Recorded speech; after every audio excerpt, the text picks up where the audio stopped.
இந்த இடத்துல தளபதி விஜய் அவர்களோட கோ திரைப்படத்தோட வசூல் சாதனையை பின்னுக்கு தள்ளிட்டு கங்குவா திரைப்படம் நம்பர் 1 இடத்துல இருக்குது. இது பெருமையான விஷயமா பார்க்கப்படுகிறது. அந்த இடத்துல கோ திரைப்படம் ரொம்ப மோசமான நெகட்டிவான விமர்சனம் பெற்றிருக்கு. இதை பற்றி ரொம்ப டீட்டெயிலாக தான் பேச போகிறோம். ஸோ கங்குவா திரைப்படம் நெகட்டிவான விமர்சனம், கங்குவா திரைப்படம் ஓடவில்லை அப்படின்னு சொல்லி தமிழ்நாட்டில் மட்டும்தான் நாம் பேசிட்டு இருக்கோம்.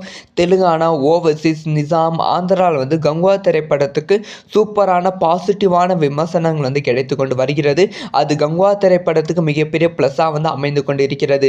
தமிழகத்தை தாண்டி மற்ற ஸ்டேட்டில் பல திரைப்படங்களோட வசூல் பிரேக் பண்ணி கங்குவா திரைப்படம் நம்பர் 1 இடத்துல இருக்கு.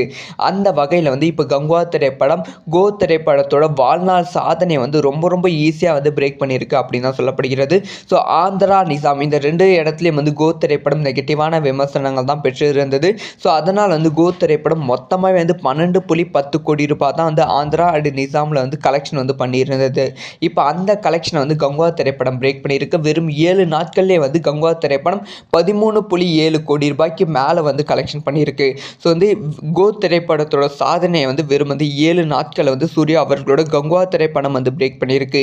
இன்னுமே கங்குவா திரைப்படம் அதிகமான சாதனைகள், அதிகமான வசூல் படைப்பதற்கான வாய்ப்புகள் இருக்குது. ஸோ இந்த ஒரு விஷயத்தை பற்றி உங்களோட ஒப்பீனியன் என்ன அப்படிங்கிற விஷயத்த மறக்காமல் கமெண்ட்டில் லீவ் பண்ணுங்கள்.